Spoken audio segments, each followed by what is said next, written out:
Trying to. Oh yeah, let me fix this real quick. Annalise, tell me why Elijah just texted me. He sends me a screenshot of this, and he's like, "What up, sir? Looking like there's some solid chemistry popping between you two. Has wifey met her yet?" What are you talking? I don't know. That's annoying. Man, you gotta be careful, man. So all I can tell you, that's why I like my virtual shit, man. Yeah, I feel you. I feel you, man. People are always like on some like stupid stuff. We live. My man Franz, why you tell me we live, bro? Man, my man know he kicking and kicking. He gonna put us live. We here, baby. Hey, I'm not sure why my Give me 1 second. All right, I'm about to introduce you to everybody. Let me fix my Facebook really quickly, and then we good to go. You know, bro, when you do StreamYard, you know you got to go to your Facebook. Software designed for growing businesses. Sorry. When you do your I'm already StreamYard, know. you got to go to your profile and then click your profile and then make it from friend to back public so more people can watch it. That's Yep, the only, that's the only glitch I hate. I'm already knowing, bro. And so we can share it on up. We in here. Mm-hmm. All right, let's run it up.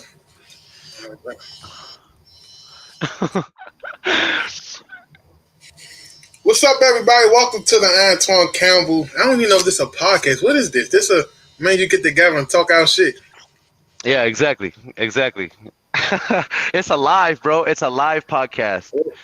Well, welcome to the live podcast, right? You know, we do the Nothing But Nuggets. So I guess we call it Nothing But Nuggets. So we call it Nothing Yeah, But Nugget podcast today with my boy all the way from San Antonio, Texas, the one and only, the superhuman himself, Earon Bevans, man. Hey, I've been following Earon for a while, man. He's been following me for a while. And it's crazy he haven't came on my show. So we finally made our schedules work. We've been going back and forth about a month to try to figure out how can this work. And we said, let's do it Monday night. I said, cool, Monday night, 8 p.m. And then my text said, hold on, boss, you got a class at 8 p.m. I'm like, fuck, it's like 9 o'clock. We got to make this work. So, so literally, I got Earn here. Hey guys, show Earn some love. Tell me where y'all watching from. Earn, introduce yourself. I'm pretty sure everybody, all y'all know who you are, but go ahead and introduce yourself. Let everybody know who you are. yes, sir. Yes, sir. So my name is Earon Bevans, aka the Millennial Entrepreneur. I hail from San Antonio, Texas. Wholesaling is the name of the game. That's my bread and butter. But we like to say we have more of a. We like to, even from when we first started, bro. We like to say we have more of an organization than a company because um, we our vision has always been so big. Even though our bread and butter is wholesaling, we almost consider ourselves more of a marketing company, to be real with you, just because all the things that we have our hand in and Right. everywhere that we plan on going, you know what I mean? So that's pretty much who we are, what we do, and I'm just excited to be here, man. I've always been a fan of your content because one thing I noticed about you, bro, is you never hold any punches, and I'm like, man, this man is raw. Like, I've had you on the show twice. I've had you on my podcast twice, and each time, bro, you've always dropped nuggets on me. You've always dropped gems. So it's a privilege to be here, broski. Well, it's time to reverse the seats. It's time for me to bring out my interviewing skills. I got a lot I want to talk to you there, but I got an hour. My 10 like, hey, you have a 9 o'clock class. Don't forget. I'm like, all right, it'll be all right. But I really want to kind of ask you some questions. And first of all, let's talk about your journey. How the hell you get here, right? What made you become a real estate wholesaler out of all the things in the world you can do? Because your head slicked back. You like you're supposed to be in one of them deodorant commercials, advertising weed deodorant. Oh man. So listen, I it's interesting, man, how I stumbled on entrepreneurship. Entrepreneurship was something that my wife actually introduced me to be 100% honest with you. I never really even considered being a business owner. I mean, I had some inclination towards it. I think that I had the right personality for it, but to actually do it myself, it was really wifey who put me on. And And it came down to, I always tell this story, bro, because I think that this was kind of the crux moment. This is when, you know, at the crossroads, I had only been married for about, I want to say 2 to 3 years. And wifey, we had a conversation, and she said, I need to talk to you. And so I'm like, Right. oh snap. Like, okay. So it's one of those like, okay, brace yourself conversations. So I'm like, what's going on? And she says, I don't like the way I'm starting to feel about you. Oh And I'm shit. like, yeah, what does that mean? What is that? Because if I thought like the energy was pretty good, I thought things were going pretty good. And she said, you know, I feel like over the past few years, I've been growing. And bear in mind, she's owned a bridal hair and makeup studio, and she everywhere she goes, she dominates. So right now, she's running my whole city. You know what I'm saying? She's running the whole city. At the time, we were in Chicago. We're in Chicago, and she's running the whole suburb that we lived in Chicago. Hold on, so you live And in Chicago? yeah, bro. Yeah, that's what I spent. Yeah, I've been back here. This is home for me, but Right. I've only been back here for a few years, but I was in Chicago for a good little stint whenever I got married. My wife's family is from West Side Chicago. So how the hell you go from, you know, San Antonio, Texas boy to out the Midwest, Chicago? How does that work? Y'all meet in college somewhere? How does this kind of work out? Yeah, that's a good question, bro. So actually, um, my father he had just been divorced. So I think I was 16, and he said, "Listen, I need to get out of the city. I was getting in a whole lot of trouble, bro. I was in the wrong place at the wrong time, doing bad things I shouldn't have been doing, selling things I shouldn't have been doing. You know what I mean? It just in the wrong." And so he says, "Listen, I want to move both of us out of here to a new scene." So he moves us to Chicago. So it's just me and my dad. We moved out to Chicago. And so he was saying, listen, I'm trying to get my life right. Would you come with me to church? I said, Dad, come on. And this is around Soldier Boy time. I'm wearing the Moo shirts, the Sean John jeans. 2008, huh? Yes, sir. Yes, sir. We Bro, would hit I always tell people, I say, man, my wife always say this. You don't know motherfucker's story. People got a life before real estate. They got a big story before real estate. And it's crazy. I'm sitting down talking to you, and I'm just learning all this stuff. Because I just told you this old Texas boy to eat dry as waterbutter sandwiches. Nah, bro, nah. In fact, during that time, we were doing music very, very heavy. We were doing music very, very heavy. And at T.I., a couple years earlier, T.I. had just dropped his first album. Well, the first album that we had heard in Texas, and it came heavy through Houston, and then through our time, it was trap music, and we had never heard of anything like that. We had never heard any sound like that. His producer actually reached out to us to collab because he was beefing with a local artist in Houston named Lil Flip. I know Lil Flip. Yeah. I don't know him, but I know music. Yeah, exactly. So T.I. was beefing with a local artist named Lil Flip, and so he wanted to collaborate. He wanted to collaborate with local artists to kind of get at Lil Flip. Our music was popping on Music MySpace, bro. Oh shit.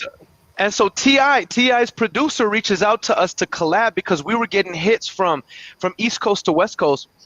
And so I was starting to get funneled into a whole lifestyle. And my dad was really concerned about it. My dad's always been like a big. So we've always been boys. Me and my dad. We don't even really have a father-son relationship. You said what? Man, he look as young as you, man. I ain't even know your father. Not so shit. That's my man father. He 2 years old or what? Bro, no, it's true. It's true. He's and even more so, bro. We've never really had a father-son relationship as far back as I can remember, bro. He's always been like a big brother to me, and we've always been kind of like boys. And so he moves me out of here. We moved to Chicago.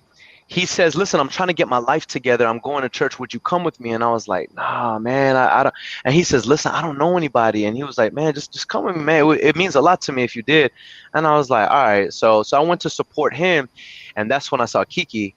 and she had this black dress on.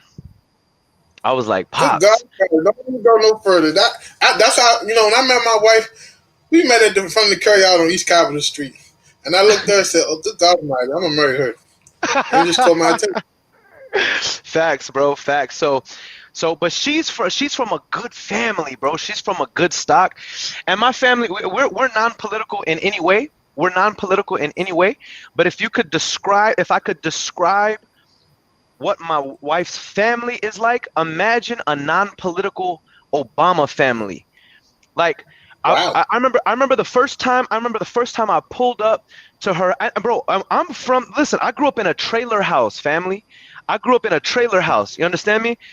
So when I see her house for the first time, I didn't know that there was this thing called Black excellence. That is a real thing, and it is heavy in Chicago. You understand what I'm saying? Yeah. I pulled up to her house, and I was like, oh my God. And because she was friends with my sister-in-law, so I go into her house because like, man, I need to use the restroom because I wanted to see Kiki. So I go into the house. They had a whole room for the piano, like they just had their stuff together. I'm like, yo, like I need this in my life, right? And so that's how we get together. That's how I met. One of black TV shows in the 90s, like Family Guy, or what was it called? Family. Cosby, something like that vibe, right? It was, yeah, exactly. Yeah, exactly. yeah, there you go. It was the Cosby vibe for sure. Yeah, bar the drugs, but yeah, they were a super solid family. So, No, go ahead. So I was just trying to catch everybody up to speed. So if you're just joining, we're talking about Earn, how he met his lovely wife. In fact, she was the entrepreneur before he was, and she kind of like showed him the entrepreneur world. So we trying to loop around how the hell he ended up from Chicago back down to Texas, which I didn't know. So you learn something new about everybody when you ask questions.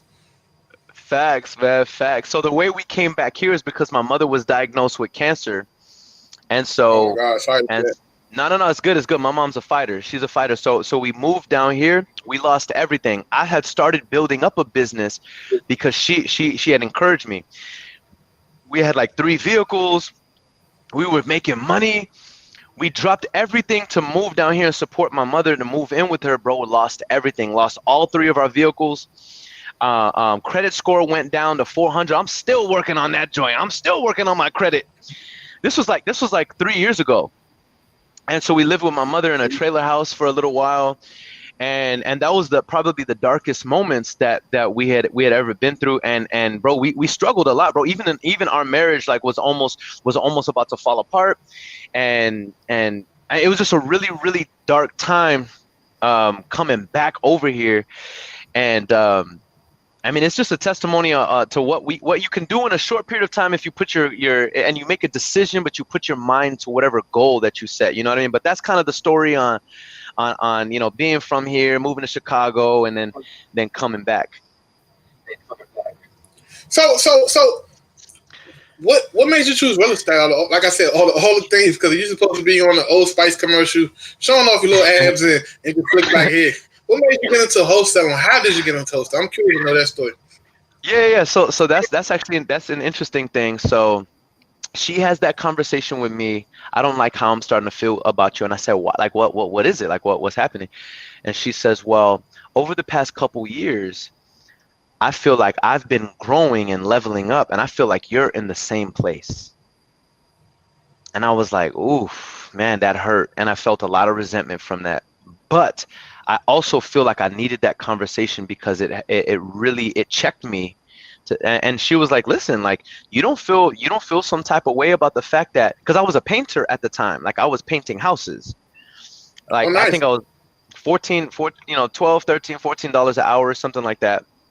And she's like leveling up. She's an entrepreneur. She's definitely like carrying the weight in the family in terms of income and revenue.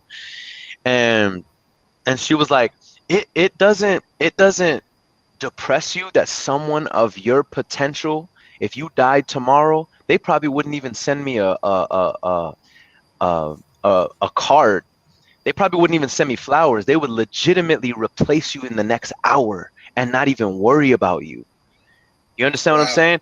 And I was like, I had never thought about that. And she was like you seem like wasted potential. And I'm like, man, that's crazy. That's crazy. So I felt resentment, but she kicked me in the throat and really helped me to level up on that. So I started getting into self-development and learning, why is it that I've been holding myself back this whole time. Now, while I'm doing this self-development, her pops hits me up. His name is Provine. His name is Provine Thomas. He's one of the coolest cats you'll ever meet in your whole life, bro. Provine. That sounds like a supplement to make you grow 3 inches taller. He's one of the coolest cats you'll ever meet in your life, man. So Provine, he hits me up one day and he's like, you said what? Okay.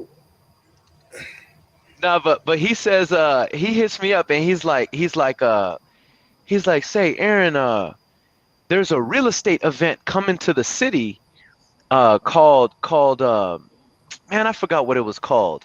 But he said, listen, there's a real estate event that's coming to the city. Come through with me and Kim, which is Kiki's mom. He said, come through with me and Kim and come check it out. And all I remember, bro, we were there in this packed hotel room, and the dude in front of the room keeps talking about this concept of selling contracts. He said, right. I don't fix up the property. I don't put money into the property. I don't do anything like that. All I do is contract a property and then sell the contract. And he was like, I just made $10,000. And this person had this person stand up. How much did you make? And that person, $15,000. And I was like, I had never heard of people making that kind of money in that amount of time. Like, yo, this must be a scam. But Provine was like, and we call him Pro. Pro was like, man, no, I used to do this. So when Pro vetted it out, and listen, like I said, excellence. When I say excellence, I mean high standards, bro. So when Pro said, no, this is the real deal, Holyfield. I've done this before. In fact, we used to flip houses and do all that. And they were doing it heavy in 07, 08. They stopped doing it because they lost their tail in 07, late 07. They lost their tail. Mm-hmm. Yep, exactly. So he was like, nah, but this is the real deal. Yo, he said, the guy in front said, listen, for only $500, you can come to the 2-day course and we'll show you how to flip. We'll show you how to wholesale. We'll show you how to da-da-da. And I was like, babe, and bro, and here's the crazy thing. In our bank account at the time, I think we only had like $700-800. I looked at Kiki. I was like, babe, listen, yo, let's do this. I think this is it. And she was like, are you sure? I'm like, listen, I think this is it. And mind you, after that conversation where she kicked me in the throat, I done been in already 2 MLMs because I'm like, listen, I'm trying to get myself together. I'm trying to grow, and they both failed. And she was like, is this going to be another thing? Like I've been supporting you this whole time. Like, is this going to be another thing? I'm like, nah, like this is real. Like, this is it. You know what I mean? This is it, babe. I'm telling you, I get a feeling. We paid the $500, man. We didn't learn nothing in that doggone course, bro. We didn't learn nothing in that doggone course. $500 bucks. It was trying. You put 10,000. Yeah, exactly. At the end, let me tell you how deep it was. At the end of it, they said for 10,000 we'll put you in another like 3-month course. For 30,000 we'll put you in the 6-month, John. And I was like, babe, like we gotta do it. Like even if we gotta borrow money. So I remember I called Pro up, and I was like, hey, Pro, you know what I mean? That they're talking about 30,000 for this. He started laughing. He was like, listen, get your tail home. We'll talk tomorrow. I'll show you how to learn everything on YouTube and Google. I'm like, bro, they're saying they'll show it to me now. He's like, get your tail home. I'll show you how to learn it on YouTube and Google. And so that, sure enough, that's what happened. I was really discouraged, but he put me on a YouTube university. That's when I found Wholesaling Inc. And I found my man Kong. My man King Kong had just started really putting heavy material out there. I found Sean Terry, and that's man, how I got it. I was about to say Sean Terry because I went on the Sean Terry diet. Like when I was trying to figure out this virtual wholesaling shit, Sean Terry had all the videos on deck. So yep, exactly. Interview him. Yeah. I had him on the podcast, bro. I'll make a recommendation to get him on here, bro. He's one of the realest cats that I know in the game, bro. The same way that he is when the camera's on is the same way You know, with the cameras off, bro. Real guy. But yeah, shout out to him, bro, because he put me on a lot. Every time like this, shot take for 52 freedom. I be busting up. I swear he was like a PE then turns into a wholesaler. People don't know this side of me. I don't show this side of me much. I should be a comedian before real estate. I love it, bro. I love it. Well, yeah, man, that's kind of the story. So when did you actually touch down in wholesaling? What year was that? I'm just trying to figure this out, right? I did my first deal. My first deal in 2017, early 2017. I was at the time. I was building a sales organization selling mobile homes, selling trailer homes, bro. And so I did my first deal. My first deal, it was like we were writing letters, bro, and we were sending them out. Super inefficient. But we get a call back. In fact, I did it with my dad. Because he was helping me. And so we didn't really know how to negotiate all too well. And so I contracted the thing in all wrong. I gave it to another wholesaler who I was learning from. And I'm pretty sure I was played so heavy because now that I look back, I'm like, listen, that was at least a 15 to 20 racks right there. I ended up making $750. And here's what happened. Here's how I know it. Oh, bro, listen, they took me. They took me, bro. They took me. And how I know is because whenever they looked at the paperwork, they were like, look, here's what we're going to do. We're going to go ahead and contract it directly with the seller, but we're going to pay you outside of closing, outside of escrow whenever we close. And I was like, oh, okay, cool. So I remember like a couple of days before closing, they were like, hey, all that's available is about $750. So that's what we'll give it to you cash. And I was like, okay, cool. So they ended up meeting me. They gave me $750, bro. I remember I looked at that $750 and I was like, it's a wrap. The universe should have never showed me this because I promise you I'm taking over. I don't know what it's going to take. I don't know what it's going to involve, but I promise you. And that was the beginning, bro. That was my first taste of blood. And then I started running it on my own while I was building a sales organization in another industry. I started doing it on my own and I saved up a bunch of money. And then I eventually quit and went full time. Got laid off. Really, I got laid off after I put in a 30-day resignation and then went full time. Late 2017, early 2018. So let's speed it up. I'm straight to the point. I don't want to drag everybody. We got your story. I just wanted to show everybody. The reason why I like to ask these questions is because I want to show everybody the pattern of consistency. Right? You ain't just saying no ready-made, out-the-box influencer. You literally have a story. You struggled before. You put everything on the line. You sacrificed. Your merge took dips. You had lows. You was over in Chicago, trapping, like just doing everything you can to survive in this world. And so when people look at you now, you polish, you got everything going on. You got a whole superhuman campaign going. You got the whole country on lock with that shit. And people don't see that you was in the mud before. They don't see you struggle. I just want everybody to see that. Now, this episode, we talking about, processes and business and organization structure. And I really want to get into that because I really want to show everybody that, yes, crushing it and doing assignments is cool. Yes, running up $30,000, $40,000 in a 3-month span is okay. But if you don't have the right process and structure, that's just a lick. That's not a business. And we want to show you why and how you can really get to the next level by setting up structures and organization. First thing first, I want to get this out of the way. What is the responsibility to you of an REI influencer? What do you think that responsibility lies and how important that is to you? Ooh, that is a deep question. Wow, the responsibility of an REI influencer. That's a loaded question. If I could answer it simply, I would say the responsibility is the first and foremost responsibility is to show that this is possible. Right. But I also feel like it's part of our responsibility to show what pitfalls to avoid and to be honest about our journey. I feel like that's huge. And I feel like that's so huge because, we all want to share all the exciting things that our business is doing. and we want to share all, but I think it's important for us to share the struggles. In fact, me and Annalisa had this conversation, my business partner had this conversation some time ago about how, yo, if the world really knew the struggles we're having in business right now, Annalisa asked me this question: do you think that they would really respect us? I'm like, listen, I could tell the world the struggles we're having right now, and they're going to respect us even more, because look at where we are despite everything that we've done. You understand what I'm saying? Right. Like, look at where we are despite everything that we've been through, that we are going through right now. I think they would respect us even more.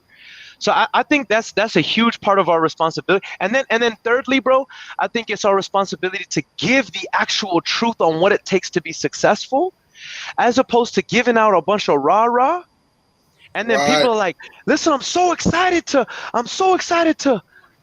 I don't know what I'm gonna do, but I'm excited about wholesale. You know what I mean? It's like, nah, you gotta give them the nuts and bolts. You know what I mean? Like, right. So that brings me back to my second question. How the fuck did you get into what I call the giving business, where you give more than you take? How did you get it? Like, how you go from being Earon Bevans, the entrepreneur that's figuring things out, to crushing it, to Earon Bevans, let me put my people on? I have it. I boast about this. I brag about this. I'll tell you right now, bro. It was a part of my vision. It was going into 2020. We were in 2019, going into 2020. Dang, I always misplaced the joint. Well, anyway, I don't have it on me. Oh no, I have it right here. It's 2019 going into 2020. I always name the year. So those that follow my content remember all 2019 when I was branding, it was the year of miracles, and it was that was the year of miracles, because I knew that we were gonna do something big in 2019, and we did. We changed the whole trajectory of our whole business in 2019. But going into 2020, I knew, bro, I had no idea what 2020 would actually bring, but I knew for a fact that it was going to be something unique and special about this year. I just had no idea what it was, but I knew it was going to be something. And I called it the year of urgency. I said 2019 is the year of urgency. So one night I'm sitting in at my office at home, my home office, and I said, I'm not going to sleep tonight. I'm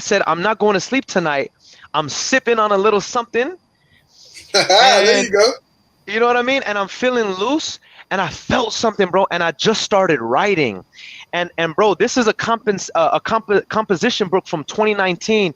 And I started writing down, and I started on the corners, and I wrote down the word massive. I wrote down the word immense. I wrote down the word colossal. And then I wrote on the side, I wrote why. Like, I was thinking to myself, bro, I want to do something big.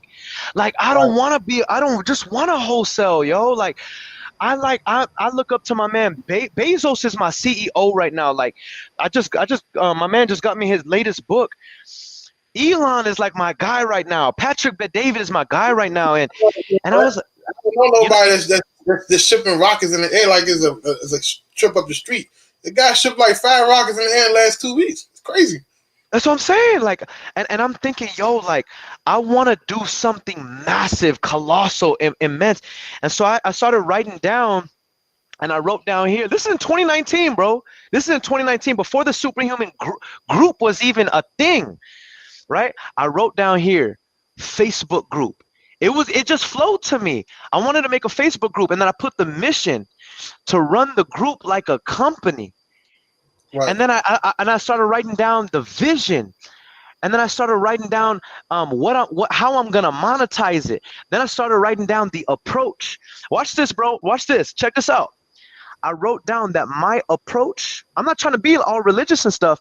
I said my approach is gonna be like Jesus of Nazareth. And the reason why, and here's why I chose that, bro. And I'm not. I know people may think that I'm going on a tangent. I'm not going on a tangent. This is a part of the journey right here. And the reason why I chose Jesus, because I was thinking about Elon, I was thinking about Bezos, I was thinking about Patrick Bet-David, I was thinking about all these fellas, right?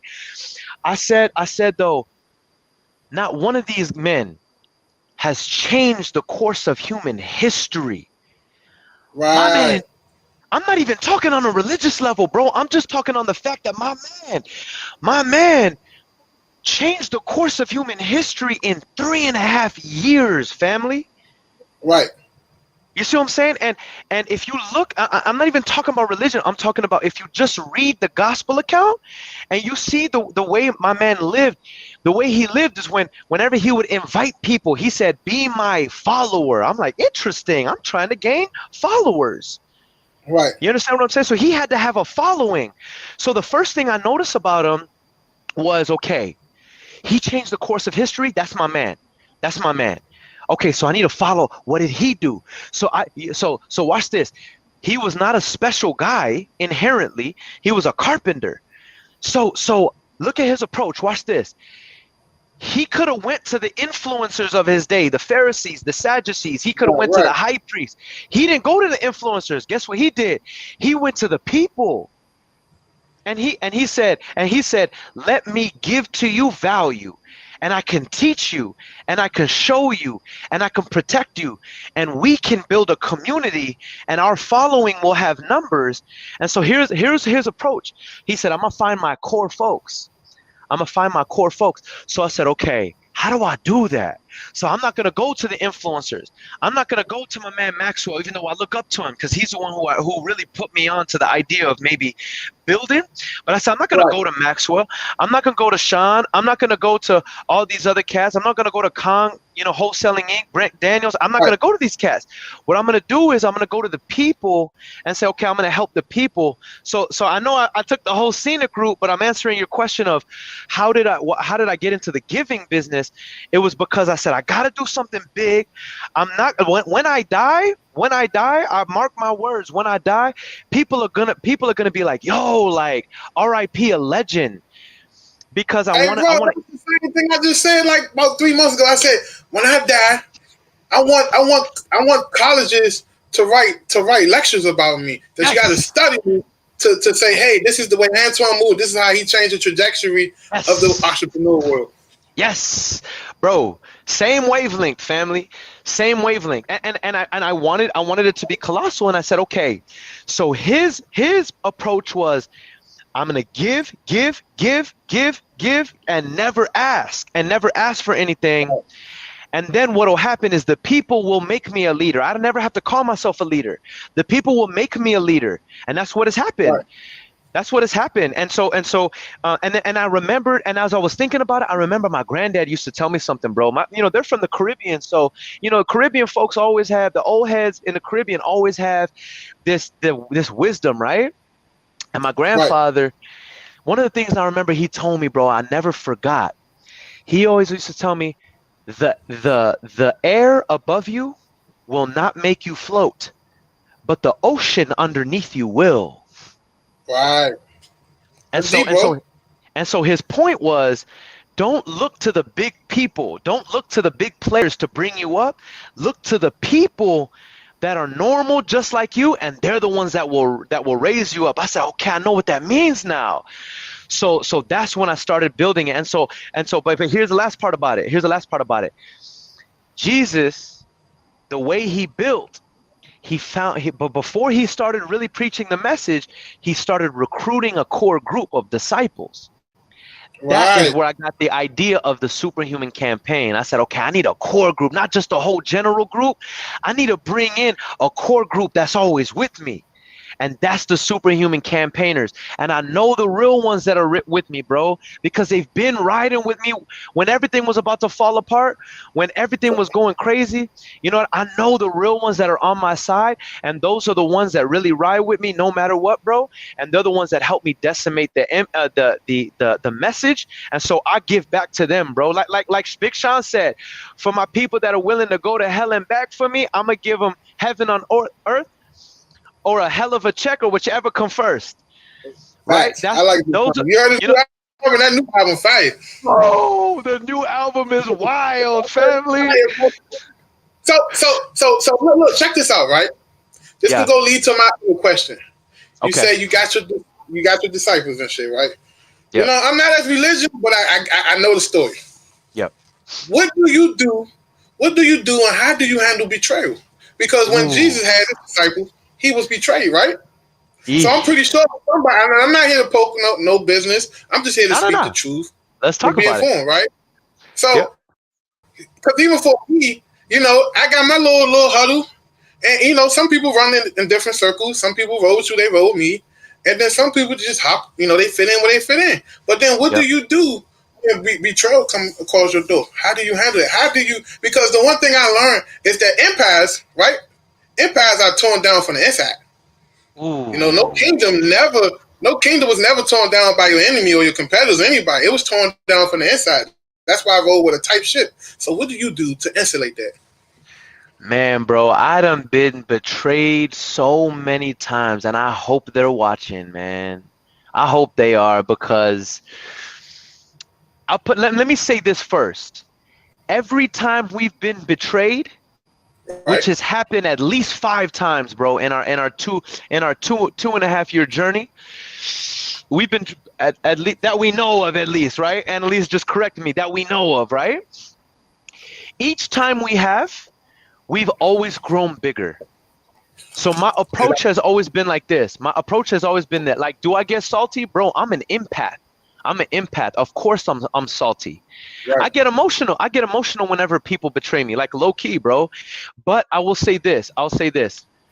I've always been like your loss because I've never not known my value. Exactly. You know what I'm saying? The way my father, yeah, well, go ahead. No, I'm saying I feel you, because my whole take on it is that, I'm 32 years old, right, bro? I'm not sure how old you is. I think you're in your mid-20s, right? I'm 30. Okay, welcome to the 30. No, we got to get you a plus card. But anyway, never been a time in history where someone went up against me, whether it's betrayal, backstabbing, deceptive practices, whatever you want to call it, and won, right? Ooh. I believe that it's energy. I believe this earth got energy, and I believe whatever you do to people, it comes back with interest. Ooh, bro, I believe in that so yes, bro, very heavy, and that's how I feel. I'm in my relationships, and now, and one thing I will never say is that I'm easy to work with, because I'm not. Right. I'm not. All right, but I will say this: in my relationships, I am 100% loyal to my people. I'm loyal to them because I expect loyalty from them. So if they betray me, I know you cannot beat me because I've given you everything. So if you're salty because I'm the limelight, or because I am who I am and you felt some type of way, and a lot of times that's what it is. I'll be real with you.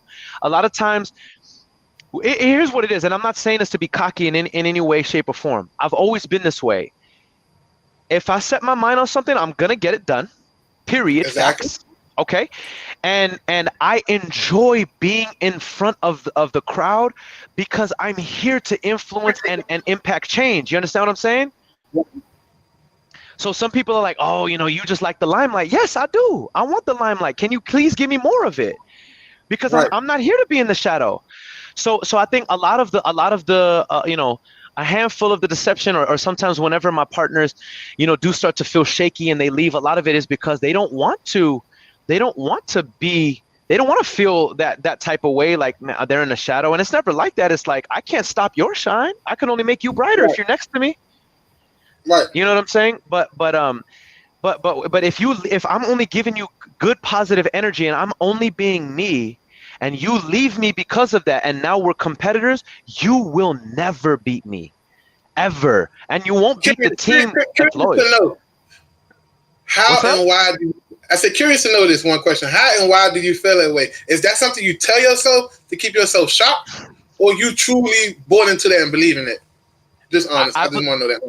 Yeah. So a couple things. I was blessed that my father, he always told me, and I know that this is probably an advantage that I had growing up. So my name is Earon Solomon Alexander Bevans. Wow, you got a long name, bro. Yeah, it's a Caribbean thing. They put on the back of it.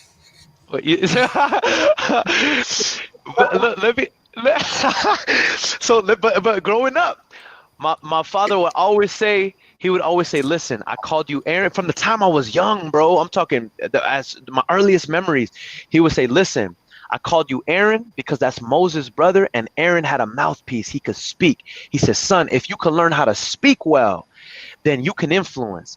He said, I call you Alexander because he was a military strategist. He said, you're going to be a leader one day and impact change. He said, I call you Solomon because Solomon had great wisdom and he would share and teach his wisdom. And I said, and so he told me that almost every day growing up. I don't believe that I'm inherently this way. I don't believe I'm DNA genetically this way. I believe my father programmed me because, bro, how is it that I am a living testimony to everything he told me every single day? It's because he programmed my mind. That's another reason why I can't lose, because I really believe that I'm supposed to impact the world and change the world. You can't play somebody who really thinks it, bro. And my wife say that. Like, she said when you're pregnant with a child, if you play good music, they come out with a good spirit. Mm-hmm. So Yep. What's up, honey? So quick question. Yep. To go back into what's the process to protect your energy? Like, what do you do? As far as it depends upon me, I'm not perfect at it, but I'm up by 5 a.m. And if I'm not up by 5 a.m. and I sleep in, I'm up by 6:30. But I mean, for the last, I don't know, I don't know, six months, year, I'm up by 5, bro. And it's because I think that this thing called life, bro, it is nothing to take for granted, and I watch people squander it in front of me as if they have more time, as if they're going to get time back. I don't believe we're going to get time back, bro. So my thing is, I'm up by 5 because that allows me to first thing I do is take a cold shower in the morning. Right. And while I'm in the cold shower, it's kind of like whenever you were crying as a kid, you couldn't catch your breath. Yeah, that's how like Tony Robbins do. He jump in take cold showers at night. Yes, sir. Yes, sir. And then while I am in the cold shower, I'm meditating on things that I'm grateful for. By the time that 8-minute shower is finished, I'm so wired with energy that I'm ready to launch into the day. You could tell me the worst news. Bro, the other day, my grandfather told me that the cancer had went to his bones. Wow. Nobody in my company knew. Me and my dad, we went into our little annex, and he told us that the cancer went into his bones. He's probably not going to make it. Both me and my dad walked out of the annex. Nobody would have ever known. We took a little 30 seconds, maybe 2 minutes. And look, it's going to be the same way whenever a close loved one to me dies. I may take a day or two. But here's the reality. I don't have a whole week to waste. Right. I don't have a whole week. So whenever crisis happens, bro, I have a day or two, maybe 2 days. But it's not going to take longer than I'm right back. And the reason why is because, bro, the impact that I plan on having, and that my company will have, and that me and my partner will have, and that our partners and vendors are gonna have, it's more massive than Elon. It's more massive than Jeff Bezos. We're already doing it, and we're impacting lives already. We've only been in the game. We're babies. You know what I mean? So it's like our vision is so big, bro. I don't have time for off days. So I think that the best way to control your energy is to control when you wake up and how you wake up, because you can't control the news you're going to get throughout the day. The least you can do is wake up when you want to wake up, not when your body wants to wake up. Wake up when your spirit wants to wake up, so that you at least have a sense of control throughout the day. And so that's kind of what I do throughout the day. And then the next thing that I do, I have whole composition books full of notes that I take. Every single day I write out my affirmations 10. And my team doesn't see me do this. I don't, I'm not constantly telling my team that I do this, but they feel it. They feel it because whenever I walk in the room, you're going to feel my energy. And it's like, come to my level. That way you can perform higher. That way you can perform better. You know what I'm saying? So they may not know all these things and see all these things every morning, but they do feel it because I launch into the day with the same energy. You know what I mean? So let's talk about your company, right? Yeah. where you at in your day to days? Like, what do you do? Like, I know you said you got a partner, so how does that work out? Good question, bro. So I'm CEO of the company. My partner, Annalise Maddox, shout out to Annalise Maddox. She's absolutely incredible. She's the CFO. And so our roles look a little bit like this. And they've changed over the past 30 days just because last month I was slaughtered, bro. I lost $90,000 last month, bro. It hurt. God almighty. Yes, it hurt. So, but overall role as a CEO, I have three things that are my core focus as a CEO. You'd have to talk to Annalise about what her core focus is. I just know she does numbers and data management and all the stuff that would destroy my whole soul right? But as a CEO, I have three core focuses. Talent environment. That means recruiting new people, and culture is my responsibility. It is my responsibility to make sure that the people that come in are individuals who can take our business to the next level. I've definitely made a whole bunch of mistakes, but I've also made some incredible decisions that have taken our company to the next level. But also the culture and keeping those people around. And making sure that we have an environment conducive to people to stay, because we have as an ownership team, we have two core values that we want to incentivize, and that's loyalty and leadership. So it's my responsibility to make sure that we have a culture that's conducive to loyalty and leadership. So that's talent environment. That's my one of my core focuses. My next core focus is the business model. So the business model is the means by which we can satisfy our customers who pay us money. Right. Be that on the affiliate marketing side, which is its own business, be it on the superhuman side, that's its own business that it's becoming. On the wholesaling side, how we can consistently satisfy our customers, right? On that side, we're opening up a software company. And on that side, how to consistent, right? It's my responsibility to make sure the business model we can consistently. So I'm constantly looking over that. We do that on a time block called exponential growth. My admin keeps me on track with that. And then the third most important core focus that I have as a CEO is processes. So it's I had a process manager probably like 2-3 months ago, and she shook my whole business around. It led to firing employees, getting rid of employees, tighten up processes. Because after a while, if you don't have somebody come in that you can appoint, people become complacent. They think their job's secure. They do just enough to get by. And that's poison to the workplace. So what are some things you're doing to making sure that no one person can literally leak that poison into your workplace? It's all three of those things put together. Processes is probably one of the most irritating, annoying things that I've delved into in my business, bro. I had no idea what I was getting into. Everybody loves this title, CEO, Man, look, I never heard of a process manager. Maybe that's something I got to look into. Look into it, bro. I'm going to have to look into it. I got really some gray hairs since I got a process manager.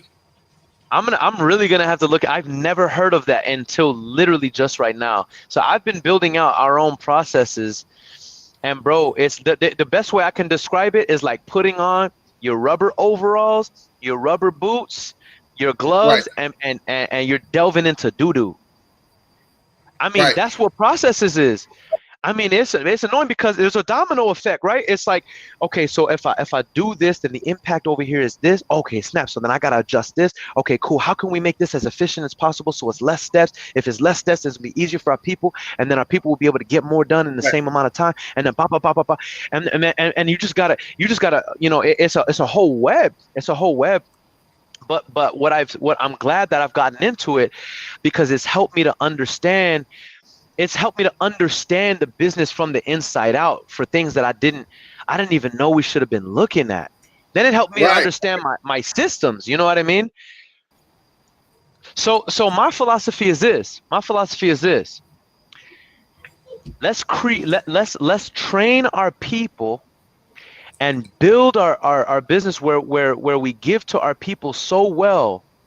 I take this from Richard Branson. so well that if they were to leave us, I'm kind of shaking in my boots a little bit because I'm like, yo, we have a worthy competitor. Right. Then Richard Branson, then he turns around and says, but build a company culture and vision so compelling they never want to leave. Right. So that's kind of the philosophy that we take. And that's what we're working on now as a company. You know, like when you, because people don't see the back end of being an influencer. I don't even call myself an influencer. People start calling me that. So I say, okay, that's what I'm doing. Okay, cool. I got it. Thank you. Appreciate it. Yeah. But yeah. it's so many different moving parts. People think that, oh, you just on Facebook for attention. No, I'm on Facebook because people need me to be on Facebook. If I didn't show up today, bro. if I didn't show up today, how can I impact or how can someone get put on? Because nobody can afford a $30,000 guru, right? So quick question. I got two questions because I know we running on low on time. Them people at 9 o'clock gonna have to wait because this is getting good. First question is, have you ever heard of this software called 90 NINTY.io? Yo, Annalise, 90, isn't that what we use for our software company? 90.io. So I literally just heard about it because me and my partner are partnered up with RJ Bates. And they just showed it to us. They just showed that to us, bro. I just learned about that. About a year now. I've been banging with it for a year, and everybody in my organization. That's how we measure accountability. All your to-do lists. It's basically like a software version of Traction. Yep, that's what I heard. Yep.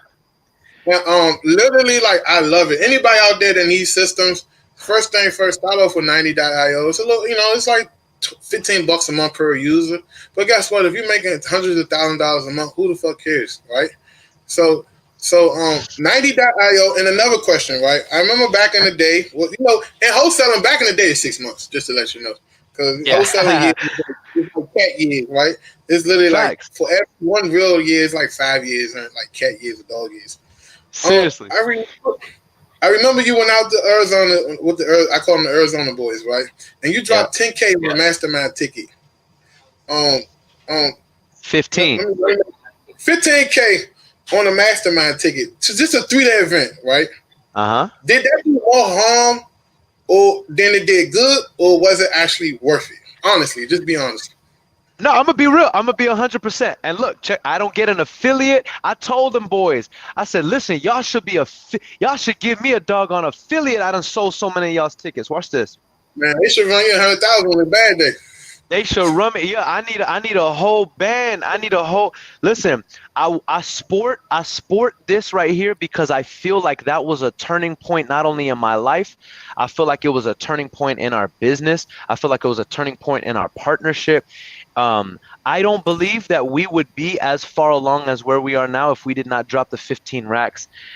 All in all, bro, last year we dropped 40 some like 40,000 on mentorship, and the large lion's share of that, I think we dropped. How much did we drop with all in, all together, all in, everything included? 20-some thousand, 30,000. We dropped all in. Listen, we dropped last year, bro. We dropped. I don't know if you know. I'm a Grant Cardone dude. 10x, like that 10x shit. Yeah, I've seen that. I've seen that, bro. The way you feel about my man Uncle G. That's how I feel about Carlos and Sal, dog. Like, we dropped over 20-some odd $1,000 with them, and bro, they took our business. They helped take our business to the next level. We're still mentoring with them, bro, and I feel like they've taken our business to the next level. Yeah, and here's why, bro. Let me tell you why. We're in that room. I'm probably the most me and Annalise are probably the most well-known individuals in the room because I'm already building the millennial entrepreneur brand. So everybody's already coming up to me like, oh snap, like you're here, this thing must be real. Oh, blah, blah, blah. You know what I mean? So I'm like kind of feeling myself like, oh snap, like dang, like people know us and all that. My man, so watch this, my man Carlos Reyes. Let me show you how real my man is. He calls on me. He said, Aaron, so he breaks down. So I'm like, he asked me, how much money did you walk away with net, you personally, Aaron, last year? I calculated about $120,000 net I walked away with. He said, what? I said, 120,000. I'm like, but and I'm feeling myself, bro, because I made way more than a lot of these other cats, right? I know I made way more. So I'm like about 120,000. He said, what's your salary? I'm like, what do you mean salary? He's like, yeah, what's your salary? I'm like, I don't get salary. Here's how we do it. We give a portion of taxes, we give a portion to the company, and then the rest of us take commissions. He said, what? He said, you're not a business owner. You're a high paid acquisition manager. You're a glorified acquisition. You're not even running a business. He said, you're stealing from your business. He said, can you imagine if Steve Jobs took a profit like that? Can you imagine if Steve Jobs took profit like that on the back end quarterly? He said he would be the richest man ever in the universe. He doesn't do that because you can't do that in a business. You can't do that. My man gets paid a salary and owns an equity share and gets bonuses. That's how you're supposed to run it. Bro, I had never heard that. And he's like, why are you doing that? You're not taking this serious. Bro, my man, and if you don't know Carlos like that, my man is intense. He has eyes that pierce through your whole soul. My man humiliated me in front of everybody. And I'm the millennial entrepreneur. He's like, you're not an entrepreneur. You're not a business owner. You're glorified. Bro, I felt like crying. I was humiliated. Right. I needed that. He even showed me a broke down. Bro, that tough love is better than anything, bro. Oh man, he beat the tar out of me, boy. He beat the tar, bro. And Annalise, it was like he was harder on us than anybody, huh? I mean, bro, when I say he was tough on it, I mean, bro, every time he had the chance, bro, he was like grabbing me by the throat and slamming me against the wall. And here's the thing, he told me later, and so did Sal. They said, we knew you can handle it. And we knew that you needed it because you have so much potential. I was like, man, say less, bro. I'm loyal to those guys forever, bro. I'll forever support the band because when I can officially call myself a millionaire on multiple different levels, I'm gonna have to give them kudos for helping me on that journey, bro. Man, that's amazing right there because. You know, some people don't even, go hard for you like that. Some people take your money and just give you some slides and say, all right, see you later. See you next quarter. Let me get some more next quarter. But like how you say, and I just watching people. I never actually had a formal conversation with them, but I know they're the real deal just by looking at. When I first got started, I bought one of Jalen White's courses and he was hanging with them, and I was just seeing them at an angle. I was like, oh yeah, them boys gonna do something. And because out the gate, they said, all right, and this is the affiliate playbook. Like they said, all right, we're gonna keep our wholesaler money, but we're gonna create core products around our wholesaler business, and that's going to support our lifestyle. You get what I'm saying? So that way, that gives us a chance to invest in other things, and create companies that outside of all these other companies, there's a certain company I'm trying to create within the medical field and all that they already done. Yes, sir. You get what I'm saying? So you got a solar company and everything. Yeah, so at the end of the day, I got 40 VAs, right, that work for me directly. This ain't I got 40 VAs and they work for other clients and I'm pump faking like they mine. No, I pay these people out of my own pocket. I write the check to them and they work for me. And I'm like, hold on. Like, I can do a whole lot more. And so my process manager came in and said, yeah, boss, we can do this. We can do this. We can white label you this and we can do that for you. We can do this. And I'm like, really? I'm like, yeah. So I'm like, bet. So they set up a whole play for me, and I'm like, literally just by my secondary businesses, I don't even have to touch my main business money. Wow. And that's what I'm trying to show everybody. Like, your plan is supposed to have a plan. Mm-hmm. You see what I'm saying? Because COVID showed us one thing. And I don't know if you've been to this. No one's safe. No one's safe. Facts. Not the ball players, not the government, not the people that got a good government job. Not the police officers, not the public school system. No one's safe. So for me, it's just create more urgency to kind of create multiple businesses where and I'm giving up a lot of game right now, but content is the new currency. If you got the content, you're gonna be paid forever. And it's not just real estate; it's anything. You know what I'm saying? If you understand lace front wigs, if you got that content, you can sell $300 wigs to people, and you can package up a course to go with it to teach them how to put it on for another $200. So my whole point is, once you understand that, you can never go hungry. Once you understand these hard and soft skills, you will eat forever. Big facts, bro. In fact, right now, that's the name of the game in the Superhuman campaign. The people that rode for me, bro, the people that have put on for me, I'm helping them brand to put them on the same trajectory. I want them to win. Because I remember whenever I first started branding, you know, a lot of the influencers kicked me out of their groups because they noticed that my stuff started gaining traction. I don't know if it was something about people were just vibing with the message or whatever. I was just out of the young buck, didn't know much, didn't even have a business, didn't have a partner or anything like that. I was already branding, and they kicked me out. And bro, that was probably one of my most discouraging moments when the people that I looked up to were like, you getting too much attention on this here page, so deuces. So Because so what happens is like, and we're gonna get a little deep, you know. Let's put this one out here. This is not to talk about anybody or to offend anybody. It's just us man kicking it. We're like, man, you don't get a chance to talk that much. So we trying to get an interview done and have a genuine conversation. People is cool with you as long as you're inside that box they put you in mentally. When you start to escape that box, you become automatically their competition, right? So when I look at people and I see them up, like my main role when all the people around me is to put you on, introduce you to people I know, right? Because the more people I put on, the more people I put in power. If I ever fall off, I can go in my phone book, the first 5 people I call, they put me back in a position. And that's the reason why I do it like that. Come on, baby. Come on, man. Listen, that's the name of the game. That's the name of the game, bro. I got this Chrome extension, right? And I think I'm gonna take it off my damn computer. And it shows me who deletes me, right? And who blocks me. And I, you know, on the database, it's like 3 people delete me, then like 200 people add me. Like, it's crazy how it works. But the people, it's a consistent pattern with the people that's currently deleting me. And they are, you know, influencers. They sell. They got some products. They got courses. And I'm like, damn, what you delete me for? Call me up like a man or woman and say what's on your fucking chest. Don't just sit here and at a distance beef with me and you ain't telling me what's on your heart, right? And I'm supposed to read your mind because I don't read no mind. I even told my employees, I don't get paid to read you guys' mind. So tell me how you feeling so we can work through it. And I'm looking at this app like, damn, why did you delete me? I'm like, hold on, did I say anything bad about Donald Trump? Did I say anything bad about Joe Biden? Why you delete me? And I realized they see the progress. They see that.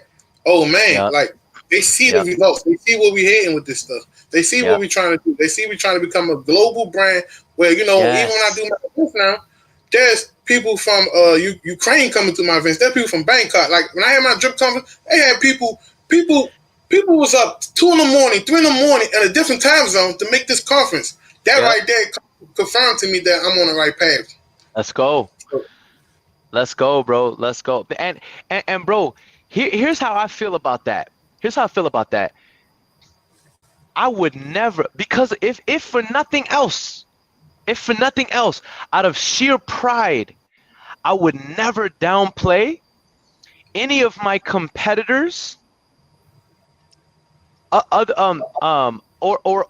do anything dirty to hurt them. In fact, watch this. Let me say this. In San Antonio, my biggest competitors block me from their Facebook group, but they still market in my Facebook group. And guess what I do when hey, watch this, bro. Guess what I do when they market in my Facebook group? Hey, kudos to y'all. Much love, family. And the reason why is this. Okay, you want to compete against me, but you want me to compete with my hand. And guess what my man Ali said? My man Ali said, I'll show you how great I am. And so Ali would say, listen, you want to fight me and the whole world wants me to fight with my arm? Listen, I'm going to bust you upside your head. I'm going to knock you out so heavy, and I'm going to do it with one arm. So, okay, you don't want to play on an even playing field. It's okay. I'm still going to beat you. You cannot beat me.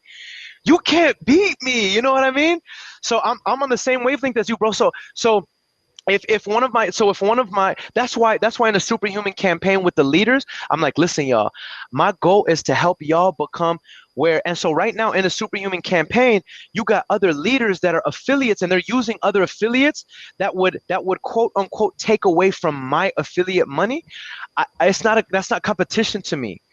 Because I'm gonna get what my brand deserves based on the work that I'm putting in, and I know that we're gonna win based on the work that we're putting in and the energy that we're putting out. I'm gonna get what's that's due to me, and so is my company, so is my team. So I'm not worried about what other people are getting. I'm not worried about a market saturation and all that crazy. You know why? You know why this? And it just hit me just now. Let's talk basketball for a second, because I know you like both, right? Yep. You the type of player.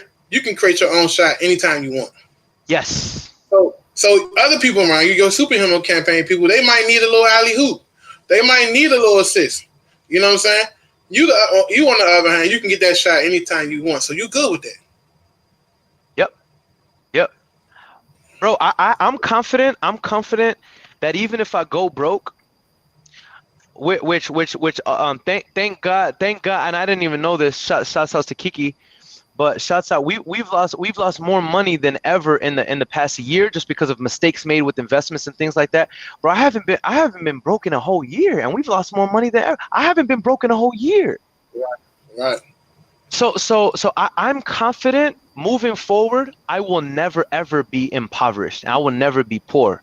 I can't trip about if I ever talk to my team about, listen, shots fired at my competitors, it's simply because I am a competitor and I want to win. But it's never it has never ever been on some, and so anybody call me out if you think that I am, if you've heard me say anything else against my competitors. I'm a competitor, so I'm aiming to win, but I've never done anything to downplay or like be on some shady sketch type stuff with my competitors, just because exactly what you said, bro. I'm here to compete. You remember Megamind, that movie Megamind, bro? Yeah. Where the superhero he quote unquote dies, and then Megamind goes into a depression because he's like, I lost my purpose. I'm supposed to be fighting, dude. Right? This is what I tell my team. I'm like, listen, I don't hate our competitors. I just want to beat them, but I want them to stay alive so I can keep beating them, right? If we didn't have any competitors, then I kind of lose a little bit of edge. Like, oh, we don't got no competitors. It's like an action movie. It's always a storyline where they fighting each other, you know? So exactly. That's the thing is, let's let everybody know that's watching, competition is healthy for the marketplace. Yes. Because you know who benefits off the competition? The client. Yes, sir. That means, guess what? I got a VA business, and there's a bunch of people that got VA businesses. There's a bunch of people that started VA business because they seen me make it look easy, right? So I'm not mad. I'm like, cool. That makes me work harder because you never gonna outbeat me, because that's my mindset. That's not me trying to take food off their table. That's just me feeding my mindset. There's nothing wrong with that, and they probably feel the same way about me. It's cool. You know, so at the end of the day, it's nothing wrong with feeling that way. And I don't know why some people are like, oh, competition, let's all work together. Work together for what? Do you see fucking Coca-Cola calling up Pepsi like, hey, let's work together. Let's come out with this Christmas soda together. We're going to call it the Coke mix. No, they like, man, let's figure out a way to sell more bottles of these sodas and try to put these fuckers out of business. Out of business. I love when my man, what's my man, O'Leary, the Mr. Wonderful, Kevin O'Leary. Yeah. That's my guy. Yeah, that's my guy, bro. So that's another CEO that I love following. My man says, business is war. Right. Business is war. So if you are in business and you keep spitting this BS to people that a collaboration over competition, because the competition is you have lost the whole sight of capitalism. You have you're more on this socialism tip, and you may not even realize it, bro. I think it's a lot of people that, watch this. I'm not political, but here's what's funny. Watch this, bro. Watch this. I'm not political at all, but watch this. It's a whole lot of Republicans out there that really be on some socialist type stuff. They're so non-capitalist. They're lazy. Watch this. They're lazy. They sleep in. They don't embody the core values that they preach and then they so hardly vote for. They are so far away from what capitalism really is, but they're Republican, or they lean right. I'm like, you guys have no idea. You know what I'm saying? Like, the real capitalists out here understand that capitalism means off with the head of my enemies. It means I'm gonna wake up early and I'm gonna grind. I'm really out of here. And I'm so far away from a Republican. I'm so far away from a Democrat, but I'm a capitalist, family. You understand what I'm saying? I'm a business owner. I'm really out here. I love this great country for that. You know what I'm saying? It's a lot issues for me as a black, but on the top of it, what in the world can I don't know if I asked you this question. Name one place in the world where you can go and start an LLC without an ID. Thank you. Thank you. I can't name one. United States of America. You can go anywhere. Yeah, you want LLC? Give me 200. You in business. Yep. So I'm never gonna hate on that. You know what I'm saying? I love that. Yep. You know what I'm saying? So, but we gotta understand that we are in a business. If you're an entrepreneur, you call yourself an entrepreneur. You know, everybody's your competition. Even the people your friends. If they not directly on paper, they your competition. And you got to protect yourself at all times. Did you ever see that fight with Mayweather and the boy Victor Ortiz? I think. Remember he headbutted him. He headbutted him and gave him a sneak. And then Ortiz went to go hug him and say, "I'm sorry." Mayweather caught him with a 3-piece, knocked his bitch ass out. Right? I remember that. I seen that. Everybody, that right there taught me in life to protect yourself at all times, no matter what. You get what I'm saying? Because the game's still playing, even if you ain't playing.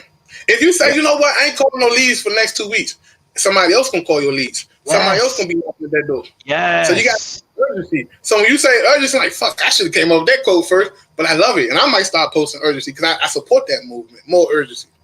You get what I'm saying? Bro, 100%. That's the same thing. Bro, so here's the thing, right? Because I'm gonna go back to this because I think this is what entrepreneurs and business owners need to hear, right? Here's what separates capitalism from socialism, right? Socialism is this real good on paper. It sounds really good that we're all equal, but the thing is, God says we're not. Okay, you don't like God. Okay, let's talk about the universe. The universe says we're not. Here's how. Watch how nature works. Let's not even talk about the universe. Scrap that. Let's talk about nature.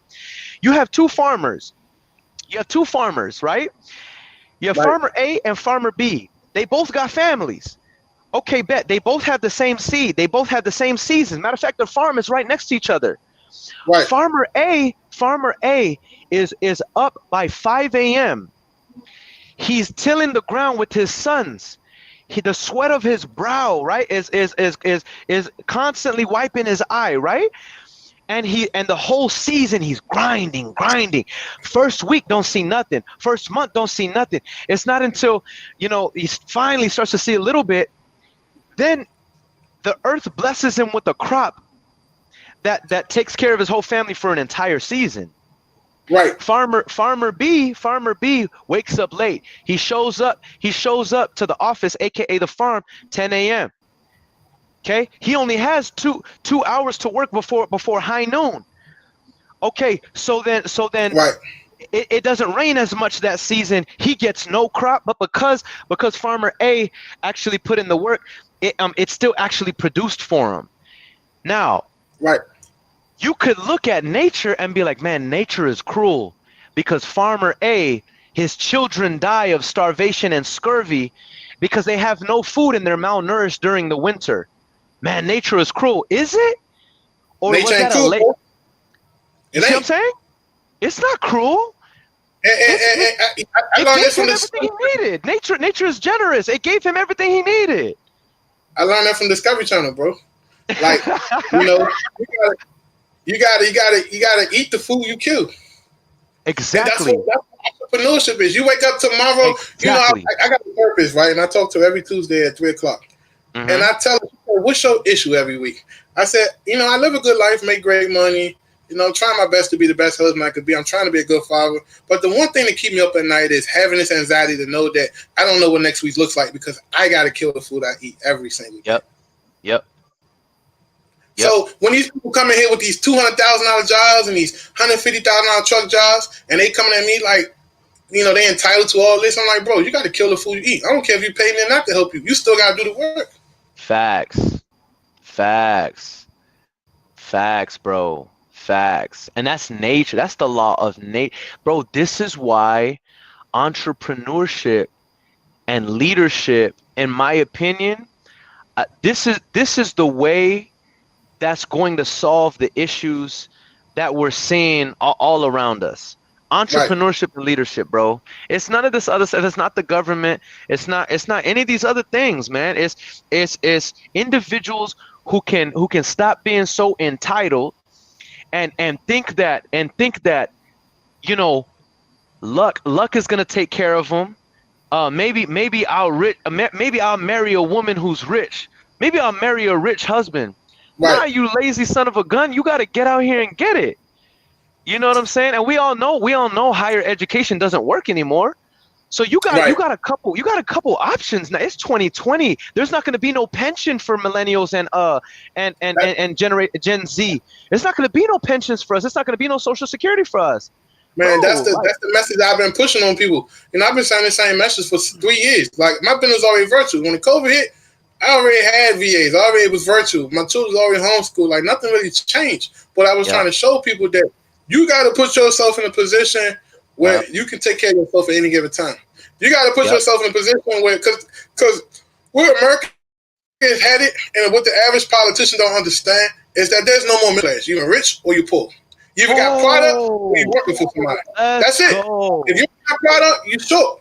And what is product? That don't mean you got a course to sell. That don't mean you're a guru. That means you might got knowledge. You might got something else. You might be hustling something else. You might be working for somebody else. You might be selling. Like, everybody's watching us live. If you don't have a sales book or in somebody's sales course, they teach you the number one thing, which is sales. You're doing yourself a disservice. Antoine, on that note, watch this. There's no more middle class. Period. Right. And if you think there is, you're fooling yourself. There is no middle class. You look at inflation right now. Over the past 10 years, right? 10 years ago was 2010. Think about that. Right. 10 years ago was 2010. All right. In the past, that'll put you in a whole mood right now. That'll put everybody right. So watch this. In the past 10 years, watch this, bro. The cost of living has increased by about 15%. Okay. Facts. The average revenue has only increased by about 1%. There is no more to make 6 figures in a year. Right now, your top 10%. Okay, I'm making a point. Watch this. The average millennial right now, I'm talking between the age of about 25, 26 and about 37, 38 is your millennials, right? Depending on how you look at it. Okay, your average millennial right now, richest country in the world, has less than $1,000 saved up in their account to their name. Less than $1,000. That's a fact, right? Like, think about it. Think about this. You got when I think it was COVID first hit and they laid off all these government workers. You got people that's making $100,000, $200,000, $250,000, big top security clearance, big house in the suburbs, nice Lexus. Yep. But they're at the food bank talking about, bro, I ain't got no groceries. I ain't got no money for groceries. Sir. So, and it goes back to entrepreneurship. It's not about what you make. It's about what you keep. I can bring in $1 million this shit, but if I got 20,000 in my account to show for, I did a piss poor job as an entrepreneur, my opinion. And I'm just grading myself. Bro, but see, here's what's so exciting. Bro, that's why I'm so excited about it. Because the same individuals who are still holding on to these antiquated philosophies of 1960, talking about, we work very hard, but this mindset of a job, right? Bro, that's becoming more and more outdated because you're getting this hourly joint that feels secure right now. But you don't understand. It's not secure because the dollar that you're earning is worth less than it was 10 years ago. Fact. You know what I'm saying? So if you're not selling something, if you don't have a business, if you don't have a team, if you don't have a big vision, you're screwed. You're screwed. You're screwed. Even like the independent entrepreneurs who don't want to take the journey to really become a full-time business owner. People like my father, he had a little small business and he got crushed. Yep. You see what I'm saying? People like my mom, she worked in a hotel. I said, Mom, what are you going to do? What's going to happen if this hotel say, you know what? We don't need you no more. What's your next move? Yep. Right? You got to start being comfortable with betting on yourself. If you can go work to hit somebody's clock for 40 hours, but you're afraid to invest in marketing, pulling lists, or skip tracing quality data, or buying a course, or going to a seminar, right? And everybody out here ain't perfect with it, right? You got to vet these people. But if you're afraid to put up $200, but you're willing to go somebody and make $40,000, $50,000 a year, you lost. You lost already. You lost already. You lost. Yep. But it's all good, bro. It's all good because in the end, this is why the world needs us. I mean this in the most respectful way possible. The world needs true entrepreneurs with big, scary visions that are bold. I was telling my guy. Matter of fact, I'm working with a branding director who was mentored by the individual who blew up Grant Cardone right now. Right. And what I told him is, he says, why are you so quiet? He was just joking, but he was like, why are you so confident? I said, for a couple reasons. I know, and I don't apologize for it. I just know I got it all. I'm not gonna waste what I have by being quiet, by being silent, and not hustling my tail off, yo. Right. You know what I mean? So I think that the world, but if you talk to my man Elon Musk, as far as Elon Musk goes, he's a god. But he was a god before he was a billionaire. He was a god whenever he was in the garage, or he was having a meeting with his team. We're talking about this earlier. He was having a meeting with his team, and they're like a borderline broke, right? And Elon, it's in his book. He's like, hey, y'all. He's like, hey, I wish there was a way for me to like feed myself nutrients so I didn't have to waste time eating and I could just keep working. Right. And I'm like, yo, that's a mindset right there. And then whenever he had projects, this is when he's broke, bro. He has projects, right? He's in debt, hundreds of thousands of dollars.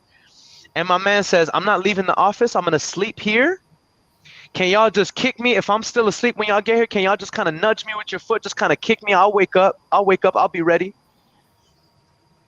The world, but see, here's the thing. How many jobs is he providing now? How many people has he taken care of? Thousands. Right? And how many people has he made rich? How many companies has he made rich? Right?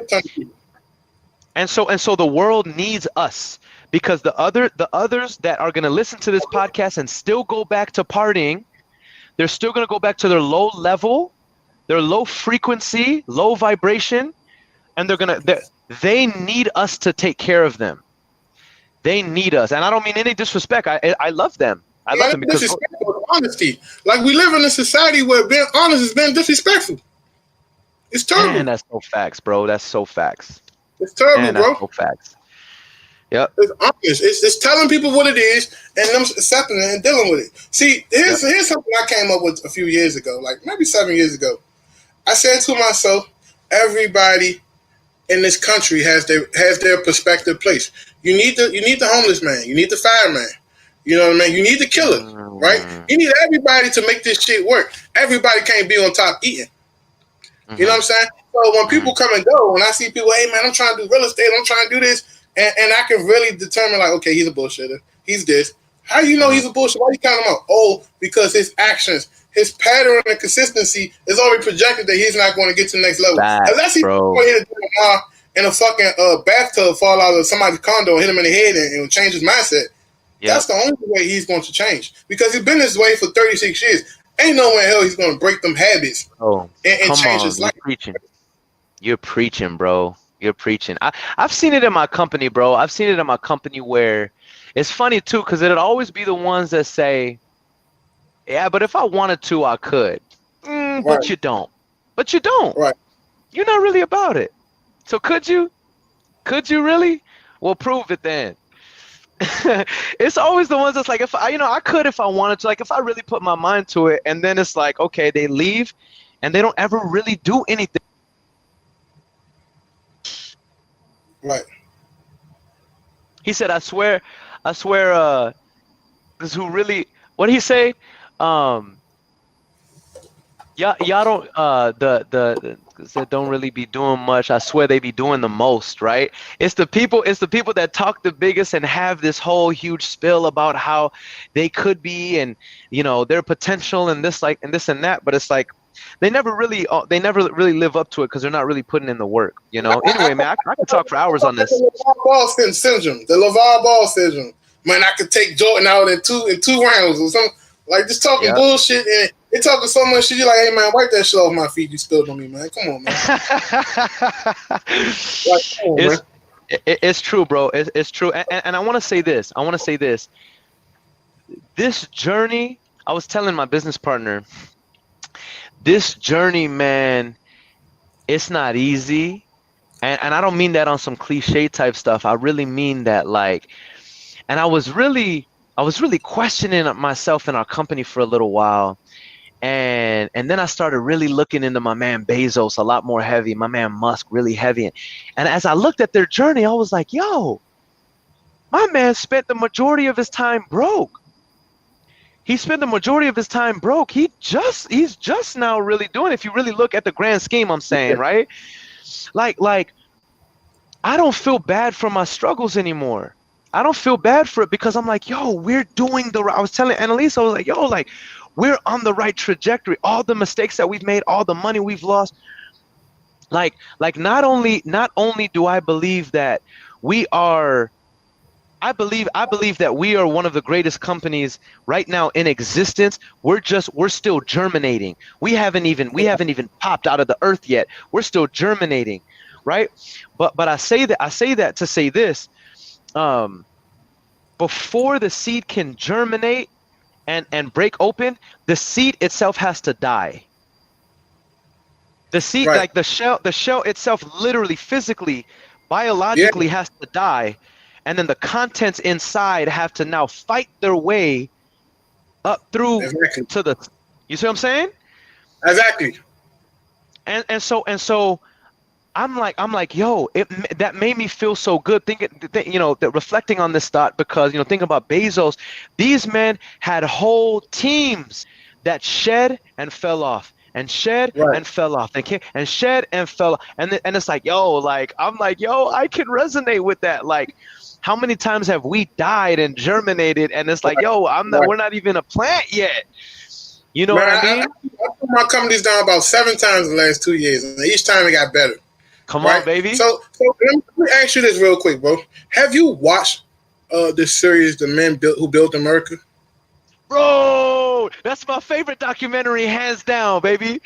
Yeah, my favorite documentary. Andrew Carnegie, Rockefeller, my man Ford, JP Morgan. They struggled, and they was never afraid to throw them fucking dice on the table and bet on themselves. And when I seen it, I'm like, man, we playing small with this $100,000, $200,000, $300,000, $800,000, $800,000. These motherfuckers was throwing millions of dollars on the table. Elon Musk, he caught his PayPal check and threw it back into another business and told my man, let me hold some for my rent. Like, you know how much of a level of like ambition and fear and all this stuff you got to get through this, give $300 million away to something you're not sure it might come back again. Yes, sir. Bro, I thought the same thing. You want to know which story stood out to me the best, bro? I have so much respect for my man Carnegie, bro. Yeah, Andrew Carnegie. My man Carnegie, because when he was building that first bridge, he lost all his investors were hitting him up like, yo, where's our money at? They were filing lawsuits against dude. And the bridge wasn't even almost halfway done. And he already ran out of money. And his creditors were calling him talking about, yo, like, where are we at with this money? We're filing lawsuits. So he's now getting filed with lawsuits. And then what does he do? He raises double, triple the amount of money. And he's like, listen, this is either going to spell my doom or we about to win really big, but I believe in this. I believe in this. He raises even more money. Now think about that. Like, I was thinking about this. Like, okay, let's say you're building a software. I'm building a software. I know you kind of dabble in on that level too. And imagine you raised all this money for the software or for the company or whatever. You're not even halfway through the project. You lose all your money. You got one or two decisions. It's either I slow all the way down and then figure a way to play defense, or I speed all the way up and I'm probably gonna crash and die. But that's the only way I can win. That's the only way I can win. I can't win by playing defense. Right. And my man raised more money. It's like, I'm gonna speed all the way up. I'm either gonna crash and burn, or we're gonna win big. But that's how I want to play. That's how I want to play. I want to play it where it's fast paced. Yeah, exactly. I'm either gonna crash and when I went on the Steve Train show 2 years ago, that show right there changed the trajectory of the wholesaling business, because right then and there, like you said, it was a seed sprouting. And me having information about showing people that you don't have to hire a $10 an hour call center to get a high level VA. Here's how you do it. And then we end up creating our own VA company to help people. It literally gave entrepreneurs a chance to afford a VA that was $21,000 a year to being able to get a VA that's priced at $5,800 a year. You know how much of a difference that made? And we helped over 700 people in the last, year and a half? You know how much of an impact that is to our entire industry? That's crazy, bro. So you always got to push the envelope and innovate, right? This country was built on innovation. That's why we're so prestigious. That's why we have everything we have. We're the only idiots to put up $900 billion, $1 trillion a year into our military, and the next biggest military in the world, they put up $90 billion, which is Japan, I think. So yeah. Well, the point is, you always got to go all in. You always got to bet on yourself, throw the chips on the table, and that's what separates this. I think the successful people, if you look at the last 100 successful people you can think of, the difference makers was they was not questioning themselves, and they was taking action immediately without having to rationalize what they said. Facts, bro. Hey, let me share this, bro. Check this out. On this idea of taking risks. Check this out. I just found this out in a documentary I was watching. The Declaration of Independence. Right. Okay. The foundation of the American society, right? Declaration of Independence, fam. Alexander Hamilton was like 25, 26 when he signed the joint. Thomas Jefferson was like 28. George Washington was like 30 something. They named a couple other. These boys was in their 20s, and they were signing this Declaration of Independence before they were independent. Right. Now, what the Declaration of Independence stood for, and basically what it says is, I'm willing to stake my. Watch this, bro. Here's how deep this is. I'm applying it to entrepreneurship. Here's how deep this is. Watch this. I'm gonna sign this, putting my name on this. If we lose this war, they're gonna find me. They're gonna hang me. They're gonna rape my wife, my children. They're gonna find them, and all of this is for naught. Watch this. If I win, I still don't know if we're gonna make this thing work, because we gotta start a whole country. Right. But I want this so bad, and I see this vision, and I'm willing to sacrifice everything for it. I'm 25 years old. My name is Alexander Hamilton. I'm 28 years old. My name is Thomas Jefferson. I'm 33 years old. My name is George Washington. I'm gonna sign this joint. And hey, brothers, men, we're all in the room. We sign it together, brothers. If we lose this war, they're gonna hang us. They're gonna skin us alive. Right. You understand what I'm saying? And by the way. Exactly. And by the way, we're largely outnumbered. By the way, we don't have any of the resources that we need. We don't have any of the. That's called entrepreneurship. Right? And so what I'm trying to say is, they took a risk, and it was probably one of the greatest risks of all time. These men actually risked not their finances. They risked their livelihood. They risked their freedom. They risked their families' lives and their families' freedom. You talk about risk. That's risk, family. You understand what I'm saying? But look at the foundation that they built. And so my point is the reason why a lot of people will never win big, like you said, they're not willing to put up the risk. They're not willing to play the offense, right? They're always thinking about defense and guarding, right? And so here's what I noticed too, that as people get older, the less they'll risk. But if we're going to keep winning, the reason why my man Elon keeps winning is because every time he hits big, he's like, okay, we're going to win even bigger. And then he dumps it back in. You know what I mean? Like, just think about it. Like, because first of all, let's make this quick announcement. We talked about this before. You got people out here laughing at the webinar model from the influencer. But if done right, the webinar model can literally put hundreds of people in position to make thousands of dollars. right? Yep. If done right. So lately, I've just been doing these webinars with people I know that's solid. We haven't really been charging up. We just been inflating the marketplace with nothing but value, right? Yeah. We just plant seeds. We'll eventually come back and get our harvest. And I told you, when we talked the other day, I said, bro, we gotta run this shit up. Let's do a webinar together. Like, we got the same values, right? We got the same alignment. Like, it ain't like we trying to come together and be the new version of Power Rangers. We just know for a fact that we fighting the same cause, right? So I'm let's do a webinar because I know for a fact this live gonna be long as fuck and everybody gonna feel like they're gonna get nothing out of it. Let's do a webinar sometime in January. So what I want to say is, ladies and gentlemen, we decided to do a webinar together. We're not trying to sell you anything. We both have brands. We both have affiliate people. We're going to make our money on the back end. But what we're trying to do is put so much value in your life that if you fail, that shit on you. You can't blame your children. You can't blame your job. You can't blame nobody but yourself. Because we're going to provide you everything you need when it comes to mental support, action, materials, whatever you need to be successful.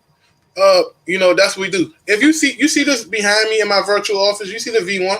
Do you know what V1 stands for? Have you ever flown on an airplane? Yeah. Do me a favor, Google V1 on your phone if you don't mind. Yeah, I'm doing it right now. All right, let's see here. V1. Boom. V1, it says V1 flying bomb. The V1 flying bomb, also known to the Allies as the buzz bomb. No. Look up V1 pilot term. I'm sorry. All right, V1 what? The pilot term, like the pilot term. P-I, yeah, pilot term. All right. It says takeoff speed V1. It's like a speed. Okay. Oh, it says, did you know about aircraft takeoff? If pilots experience any serious aircraft malfunction after V1. Oh, let me see. Hold on.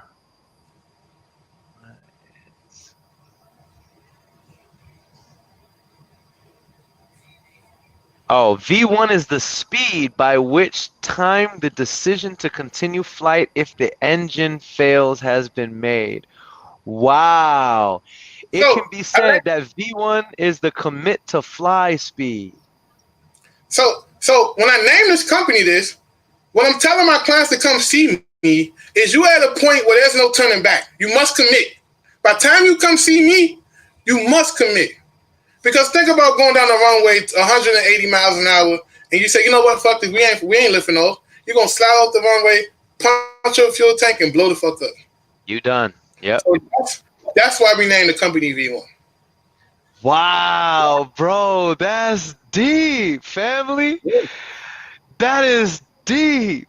That is deep, bro. They already got the momentum, and then they like, I'm not going to commit. And then that's how their careers get crashed. That's how their life get messed up. That's how their marriages get destroyed. This is bigger than business. They won't commit to their personal life. They won't commit to their relationship. They won't commit to their children. They won't commit to excellence. And that's why they're in the situation they're in, jumping from MLM to wholesaling to fucking selling funeral home caskets. Whatever they doing, they just all over the place because they won't commit. Yeah. Bro, that's deep, bro. That's really got me in a whole mood right now, bro. That's deep. That's where you have to make the decision at when you hit a certain speed. You have to make the decision to fly. And commit. Or it's life or death. It's life or death, brother. I don't know if you know much about planes. Planes get off the runway. That's it for them. Yeah. No, I didn't know. I didn't know that. I did not know that. I did not know that. Pilot term. I'm infatuated with planes. My brother Maxwell got a plane. Shouts out to Maxwell with his plane. But I've been on planes all my life. I love planes. And when I said it's time to name this company, I said, who's all these people coming to me? Oh, these are the people that have to commit because they done went to guru after guru. They done bought course after course. And usually Antoine Campbell's the end of the road. Usually Earon Bevans in the Superhuman campaign, it's the end of the road because of their experiences with other people. Now it's time for you to commit. And if you can't commit right here, you're dead. And it's not physically dead, it's mentally dead. Man, bro, that's deep, Hey, fam. let's leave it right here, brother. We can't get these people no more. Their heads gonna be spinning out of their head. Tell you what, For sure, bro. we come together. We come together January, and we really touch lives. That's my Yep. that's my campaign for 2021. Touching as many lives as I can. Yeah, let's go. Let's go, man. I'm digging it. I don't have my theme for 2021 yet. I don't have my theme, but I will have it. I heard one of the superhumans said 2021 is the year of the millionaire, and that's cool. That's cool and all, but I don't know. That doesn't resonate with my soul. So, I'll be coming Right, up with my theme, but I like that. I like where you're headed with that though. That's heavy. That's real heavy. right. So I asked these people this on my. I guess this is my podcast. I asked everybody this, and I have to ask you this question. Why I feel less of Okay. a man. Okay. In 2020, which means the start of a new decade, where do you see yourself about 2030 at the end of the decade? Okay. I'll do you one better. I'll do you one better. I have a 5-year vision. I have a 5-year vision, and then I'll go into the 10-year vision. The 5-year vision is my company will be a $100 million company, and it will have offices, not just offices. I mean, we'll have offices. We're already opening up offices, but it will have regions. It will have regions dominating whatever region that it's in, and we'll do specific market research to which regions we will go in and dominate. By 2030, my company will be the Amazon of real estate. And the reason why I say that is because the way Amazon is built, it's built so that if you're in business and you're selling a product, man, it sure does help to be working with Amazon and have your product shipped through Amazon and to let people order through Amazon. You understand what I'm saying? So other businesses, other industries are actually dependent on Amazon. Entire industries are built, and entire businesses and companies are built through Amazon. That's what I want. Right, And some people even question the size of, oh, you say you think big, why you just say Amazon of real estate? I say Amazon of real estate because real estate runs the world, baby. It's financial services. If you want to get rich, they say work with money. But I don't like financial services. I don't want to get my series and all that. I wanted real estate. I want to work with real estate because whenever you're driving downtown, and you look at all of the in any metropolitan. I don't care if you're in Philly. I don't care if you're in New York, Atlanta, San Antonio, San Francisco. When you drive downtown, you see the metropolitan area. What you're looking at is all the towers are financial services companies. So they say, man, you right, should go into financial services because they're the ones that run the world. Like, that's true. But those financial services companies are paying rent to the real estate company right. and to the person who owns the real estate. But let me tell you something. My first business, when we struggled, I said, fuck, man. No matter how hard I struggle, the landlord always got paid. Yes, sir. That's what made me say, you know what, let's do this real estate shit. Yes, sir. So now if I'm running real estate, I want to be the Amazon of real estate. Meaning I want to touch everything, and I want deals I just want to have like a company so big, and it's just a company is made of glue, and all the deals that come by the company stick to it, and we touch it in some way, shape, or form. Commercial deals. You know, I used to work for Marriott. You know the story about Marriott before we get out of here? Go ahead. Marriott started off being a real estate company. They started building hotels and shit, and then they became really, their balance sheet became really poor, and they had to bail them out. I'm gonna tell you two parts of the story. So guess who was smart enough to build Marriott out in this multi-billion-dollar fiscal loss? Guess who was smart enough to bail them out? The Marriott. Trump or Buffett? Fuck no, nah. Pepsi. Shut your face. So let me hip you to something. Pepsi said, you know what? We're gonna bail you out. We're gonna give you a favorable loan. We're not gonna crush you. But here's what we want, because they seen the vision of the company. We want exclusive right to put out Pepsi sodas in all of your hotels all around the world for life. So if you ever go to a Marriott, and anybody can tell you that if you think I'm bluffing, they only exclusively carry Pepsi. What? Yeah. So let me tell you the story, bro. I'm just trying to hurry up. So then Marriott said, Mr. Bill Marriott, I respect this old guy. He's a real good old guy. He said, you know what? We're not gonna own real estate no more. We're gonna partner with everybody, and we're gonna create these partnerships all around the world. And then we're gonna get developers come in to put up the money, do everything. We're gonna license and brand our name to them, and we still gonna own a piece of the buildings, and we're gonna have the biggest balance sheet in the world. So then, towards the middle of 2000, they went on a run. Mr. Marriott, like 85 years old. He bought all of these hotels. He bought the Gaylord brands, which I was a part of. He bought Star Wars hotels, the W's. He bought everything. And now these guys got like hundreds of thousands of rooms.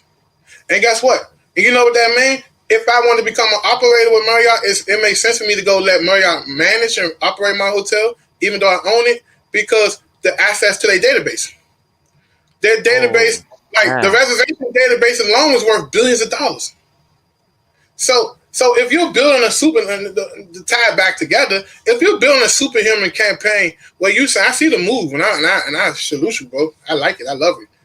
If you're building a superhero campaign where you say, hey, we're going to make these satellite superhero rears and stuff, and it's going to be a hub for people to do deals, and you might can start on hard money brokerage, and everybody get money through you, and dope. You literally going to control everything, own most of that shit without having to commit financially and messing up your balance sheet. So that's just my little suggestion to you. Bro, how you just drop on me a nugget that's going to change the whole trajectory of the game, bro? Hey, man, that's what you do. When you want to see people win, like I told you, I'm in the business of putting people on and putting people, that's my thing. Because one day I might have to make a phone call and say, Bevans, man, I'm fucked up. Let me hold something. And you're going to say, you know what? You're solid. I got you. I hope not to make that call, but that's what it is as an entrepreneur. You never know when you have to pick up the black phone to make that call. Steve Jobs in 1996, he had to go to his biggest competitor, Bill Gates, and borrow a couple $100 million. So sometimes it happens. Like you said, nobody's safe. We are not safe. We're not safe. But yeah, this has been real, bro. This has been real. Hey, man, I hope this will be one of the best real estate shows ever that was produced by both of us. What would you want to leave the people with, brother? Like, what message you want to leave them with? I want to say this. The negative emotions are never going away, y'all. The fear is never going away, y'all. The haters are never going away. The temptation is never going away, y'all. It's never going away. And I talk about this with my team. If you're working hard for this concept of the day I no longer have to work, you've missed the purpose of the beauty of this life. Right. You ask these old people what they want, and you know what they want? They want the energy to be able to go back to work. Right. You know what I mean? So if you're thinking in your mind, man, I can't wait till I don't have to work. Listen, what happens when your mind stops working? What happens when your heart stops working? What happens when your genitals stop working? These are bad things. When you stop working, you start dying. Right? So that's the first thing that I want to say. If you're working hard right now because you want to stop working, you've missed the whole purpose of this thing called life. Right. It's a beautiful. The ancient text, the scripture says that it is a gift from above to work, right? That's the first thing. The second thing is if you're hoping that one day it gets easier, that's the second misconception. It does not get easier. It does not get easier. One of the best memes I ever saw, bro, is one of those matador bulls. He's a big old bull. He's got 3 arrows in his back. He's got a sword through his heart. He's bleeding. He's dying, but he's got this look of determination. And the caption says, "Life doesn't get easier. You get stronger." And right. so if you're working to be like, man, I just want to make it easier, you're missing the purpose. I want to make it easier for my kids. Do you really though? Because you're trying to raise some punks. Your kids got to go through heartbreak. Your kids got to work hard. Your kids got to sacrifice. Like your kids got to get blisters. Your kids got to get into a fight and get their nose broken. Your kids got to stump their elbow. Because what happens whenever you sheltered your kid? You have these little sheltered kids that mom and dad said everything's going to be okay. Then mom and dad gets murdered. Mom and dad dies in a train wreck. And then this one gets a heartbreak. And they don't know what to do, so they start popping Xanax and get So tattooing their face. Metro asked you for 50 cents. I You see see it what all I'm the saying? time. Exactly. So it's like, if you're thinking that you're working so that one day you don't have to, you've missed the purpose of life. If you're working hard so you think that one day you're going to make it easy for yourself and everybody else, you're missing the purpose of this thing called life, right? The process is the fun part. These are the days. These struggles right now, this is what we're here for, is right now is what we're here for. The journey is what we're here for, right? Enjoy the people around you. Enjoy the struggle now. And you know what I'm saying? Bro. Quick question. Yep. Is it, maybe I'm just trying to see something. Do you get a kick out of waking up not knowing what tomorrow is and you got to get up and make the shit happen? Because I do. Absolutely, bro. That's the spontaneity that I live for, my guy. I live for that. If I was already where I wanted to be, I would probably be depressed. I'd probably be an alcoholic, sexaholic. I would be addicted to If I was right now with all the energy I have, where I want to be in 5 to 10 years, bro, I wouldn't be happy, dog. I'll be real with you. I need my hustle right now. I need the things that, you know what I'm saying, like. Because I know we're supposed to end the live, but let's leave it like this. One thing I noticed, and I say this all the time, bro, there's levels to life, and it's like the galaxy where it's infinity. So you can, I said this the other day, you can literally hop on a rocket with Elon Musk, fly to Mars, and look up and say, "Oh shit, look at that galaxy over there. How can I get to there?" Facts. So for me, I'm never satisfied. Yep. Right? You should. So when I see people get complacent. And I see people, oh man, we up 100,000. Let's chill. Let's go to the Bahamas. Let's drink. Like, I'm like, damn, what are you doing? Like, this is the beginning. We trying to go to the Super Bowl and you celebrating regular season wins. Yeah, we're in college, bro. We're in college, bro. We're trying to get to the Super Bowl. You getting excited in college? And you doing end zone dances because you beat a pump 1 to 10. Come on, man. The vision is bigger than this. That's all I'm saying. But Facts, I appreciate you, man. Thank you for taking time out your busy schedule to allow me to interview you. Hopefully I did a good job. I try my best to be the best, right? Hopefully this is great. For the next couple of weeks. We're gonna chop this interview up and really make some good 1-minute videos out of it. I'm gonna sing you. Well, you can download yourself. It's on YouTube. Take your marketing team, man, and do some of this interview to expand your brand because you dropped a lot of nuggets. And I see you January. Let's really show these people what we got when we come to this webinar. Hopefully everybody come to the webinar. We should have 500 people at that webinar that night. And let's give these people some beginning of the year content they need to really put their life on a different path. Absolutely. We're 2 weeks out, baby, and we're going to run it up, man. I appreciate you, bro. Much love to you and your whole family for everything that y'all are doing, bro. Man, I appreciate you, man. Love you, man. Tell all the superhuman people, man, keep on trucking, keep on pushing, and finish strong. That's the concept for this year. Finish strong. Let's go, baby. Let's go, baby. More urgency. Let's run it. More urgency, brother. All right, man. All right.